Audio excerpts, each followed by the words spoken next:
প্রিয় দর্শক, আজকের স্বাস্থ্য বিষয়ক প্রতিবেদনে আপনাদেরকে জানাই প্রীতি ও শুভেচ্ছা। আজ আমরা এমন একটি মশলা নিয়ে কথা বলবো যা যুগ যুগ ধরে আমাদের রান্নাঘরের একটি গুরুত্বপূর্ণ অংশ।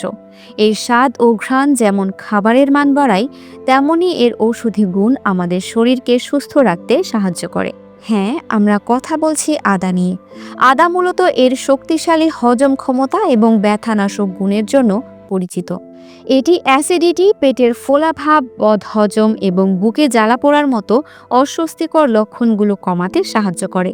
যারা খাবারের পর টক ঢেকুর বা পেট ভুটভাট করার সমস্যায় ভোগেন, তাদের জন্য আদা এক চমৎকার সমাধান। এটি হজম প্রক্রিয়াকে ত্বরান্বিত করে এবং অন্ত্রের কার্যকারিতা উন্নত করে। আদা একটি শক্তিশালী প্রাকৃতিক ব্যথানাশক হিসেবেও কাজ করে। এটি শরীরের অভ্যন্তরীণ ব্যথা কমাতে সাহায্য করে। বিশেষ করে পেশি ও জয়েন্টের ব্যথায় এটি দারুণ কাজ করে। এর নিয়মিত ব্যবহারে শরীরের বিভিন্ন অংশে হওয়া ব্যথা থেকে মুক্তি পাওয়া সম্ভব।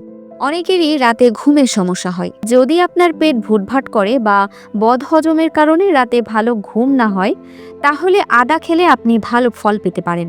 আদা হজম প্রক্রিয়াকে স্বাভাবিক করে, যার ফলে শরীর আরাম পায় এবং ঘুম ভালো হয়।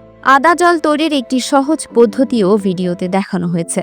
পেটের সমস্যার জন্য দুপুরে খাবারের পর 1 কাপ পানিতে 1 ইঞ্চি পরিমাণ আদা থেতো করে চায়ের মতো ফুটিয়ে খেতে পারেন। যদি আপনার ডায়াবেটিস না থাকে, তাহলে এতে কিছুটা মধু মিশিয়ে নিতে পারেন। আর পেশি ও শরীরের ব্যথার জন্য একই পদ্ধতিতে আদার জল তৈরি করে রাতে খেতে পারেন। তবে রাতে এটি খাওয়ার সময় মধু বা চিনি মেশানো যাবে না। এই পদ্ধতি অনুসরণ করে আপনি আদাকে আপনার দৈনন্দিন জীবনের অংশ করে এবং এর স্বাস্থ্যগত উপকারিতা উপভোগ করতে পারেন। তবে আদার এই উপকারিতাগুলো পাওয়ার জন্য এটি সঠিক পরিমাণে এবং সঠিক পদ্ধতিতে ব্যবহার করা উচিত। কোনো নতুন পদ্ধতি শুরু করার আগে আপনার চিকিৎসকের পরামর্শ নেওয়া আবশ্যক, বিশেষ করে যদি আপনার কোনো দীর্ঘস্থায়ী রোগ থাকে।